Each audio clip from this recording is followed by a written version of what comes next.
did my research at DUT. I completed it in 2017. Dr. Sylvia Kay was my supervisor, and I thoroughly enjoyed my time with her and Prof. Jeff. I learned so much. And I wanted to start by just sharing the reason for my study.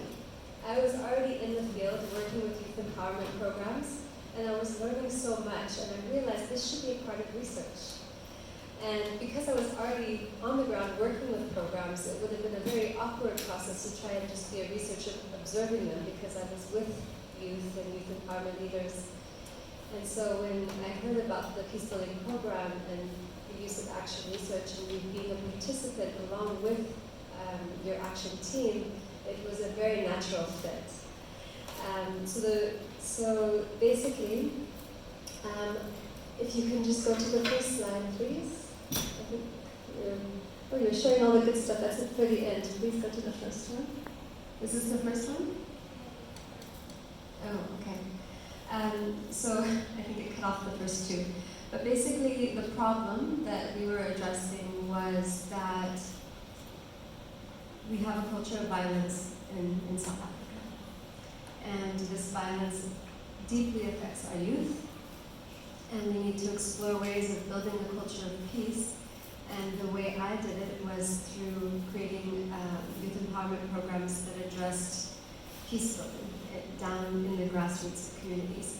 So what we did is we decided to form an action research team that was composed of individuals that were already leaders of various youth empowerment programs throughout the Durban area.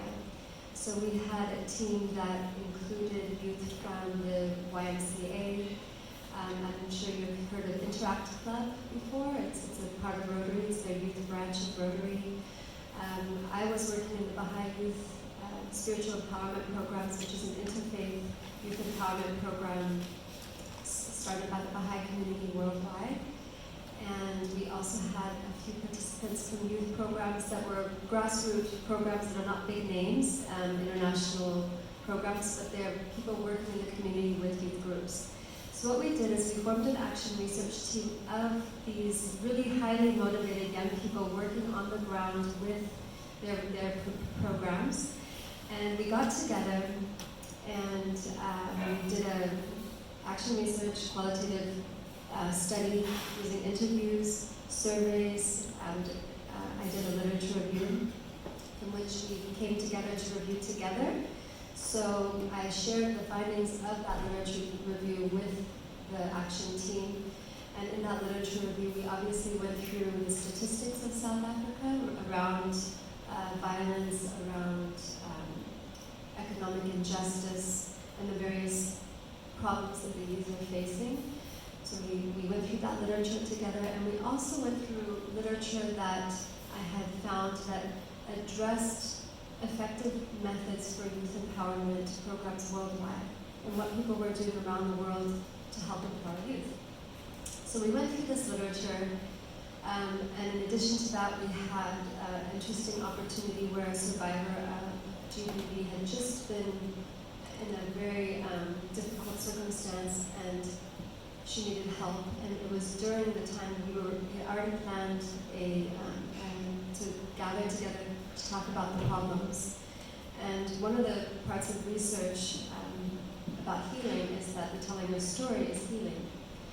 And so she asked, can I meet? I need to talk to you about what's happened. And I said, actually, I've already scheduled this group meeting. And however, would you like to share what you've gone through with these youth so you can perhaps help prevent what's happened to you for them, and maybe the programs that they work with? And she said, yes, I would love to. So she came into that space and told her story, black-eyed and bruised, and it was after we had just reviewed literature about the high levels of violence. So it really made it very real for all of us, that experience. So it was during these various, after our interviews, after our literature review, we had a series of focus group discussions and meetings to plan our program. So as you know, in action research, we have the consultation, we plan, we act, and we reflect. And so after going through this powerful experience with this young woman, going through these really intense and disturbing statistics but also the uplifting literature of what does work and is found to work in helping youth. The youth in the Action Research team put together a project.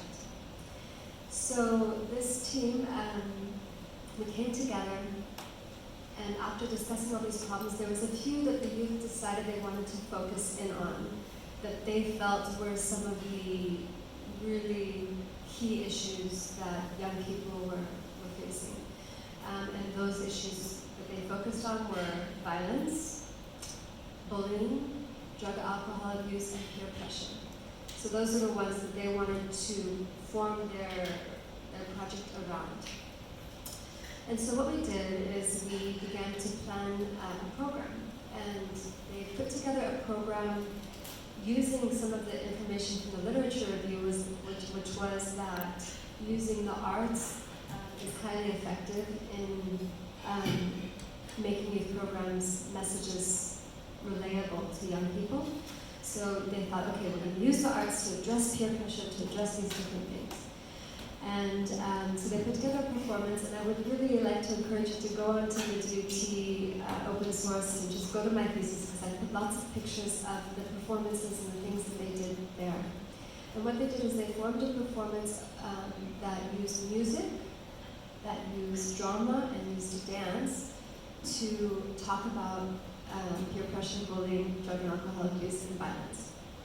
And so what they did is they put together a show. And in this show, it shows the story of a young girl who's having some challenges in her life, and then she basically is getting so overwhelmed, and then somebody says, oh, this will help you, and gives her something to try. And so then it turns into a dance, and there's 4 dark figures that represent peer pressure, drugs, alcohol, violence. And so she takes this imaginary drug, and then she starts to dance with all of these different figures. And at first, it's exciting, but then it becomes more violent, and she's trying to get away, and eventually she escapes and throws the substances inside, and she goes to the people who care for her, who help get her out of that space.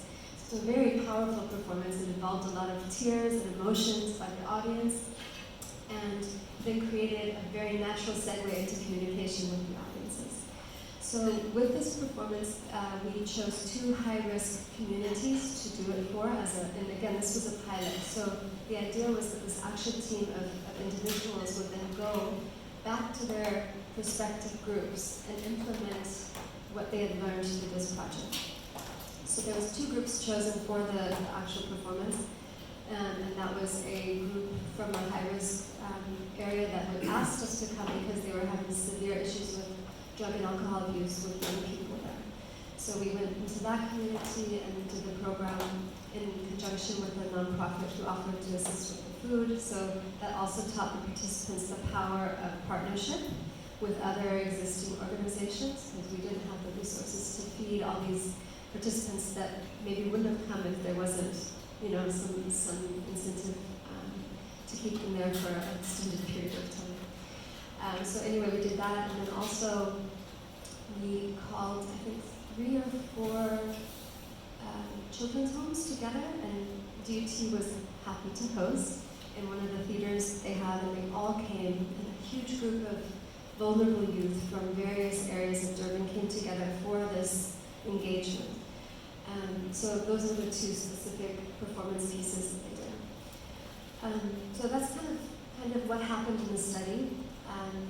And then obviously the outcomes were that the participants gained a lot of skills and confidence as peace builders after the experience, and learnings to take back to their respective groups. So then there was that reflection period before, there was the execution and the evaluation and the interviews that happened after. And then what happened was it ended with an essential toolkit that they all took back. So that's where the slides come in. So the toolkit was, we learned that we know that there are some hot topics that young people are dealing with. We want to make sure that they have spaces that they can gather together regularly for discussion, to consult on what they can do to address the issues in their community, and to create spaces for meaningful conversations. so that they can come up with solutions for their context. I think I have to use this one. Okay, another essential element in the toolkit was the importance of service. So obviously this action research team did their own service for the community as part of their project. But there are so many different ways of serving the community, and for the youth groups to find ways that they would like to serve according to the needs they see, whether it's setting up a food garden at their school, cleaning a community space, it has to have an element of service. So we have our element of ongoing learning and education, meaningful conversations, service projects, and then, this actually starts at the beginning and at the end, is that you have to have some sort of event that creates and generates energy and buy-in by the community. So you would first have perhaps a performance like they did, or an assembly on for gender-based violence. This is actually an ongoing program, so I'm putting pictures up to show you that this research didn't start with the project. It was actually helped us learn to make our programs better. So we do maybe an assembly to then generate some energy around the topic.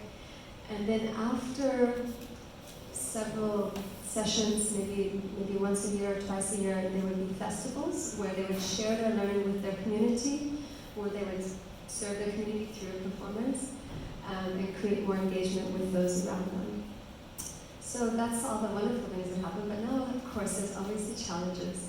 So the challenge of doing this type of action research in this project specifically was that as a researcher who's older than youth, there's that natural, you go into that mode of being respectful and listening to your elders, and now I'm trying to create a space where I'm a participant, but they should be guiding the process, and I shouldn't be dominating it anyway. And so that was really a very delicate balance to strike, and to set up communication and trust with the group so that there was that feeling of them being in charge of this process, and me not steering it or guiding it, just sharing, this is what the literature says, what do you guys think, what do you want to do, and just being more the question, asker. The person who's asking the questions rather than guiding a process. So that's always a challenge, and it takes a lot of humility and a lot of restraint for somebody like me, who's a natural teacher, who wants to, oh, I got this, guys, let's all do this. So that's an ongoing challenge. And then, so due to the time and resource restraints, I think another part of the challenge I found in this action research that I felt that perhaps it would have been a study all in itself, is that after we did the project and they all went back to their respective groups to present what they'd learned and to implement, I would have been really curious to see, how did that trickle down? How sustainable was that? And then another challenge would be with this type of research. Of course, we all have the normal challenges of transport and finance and all those things. But specifically with this one, with anything involving youth-led processes, how do we sustain them? Because what happens is youth have a specific time period where they're available. There's that sweet spot where they don't have all the responsibilities of adulthood yet, and they've got some skills, and they've got the energy, they've got the time, and then eventually they get older, and they need to train up the next group of youth that can carry the reins forward while they go on to have their families and to have to support themselves and whatnot. So that would be another challenge with this type of youth-led community action. And lastly, I just wanted to share another slide here. Okay, so I think we should never underestimate the power of just creating safe spaces where young people can bond, have meaningful conversations, engage in service for their communities, and basically have youth be their guides and mentors for a sustainable and healthier community life. And so using the arts, using service, using learning spaces weekly, and then events and festivals as an ongoing means of transformation is a way of creating the culture of peace, not just in Durban, South Africa, but in South Africa. So we need to just always be mindful that all of our youth need access to this type of information so that they can carry the journey forward. Thank you.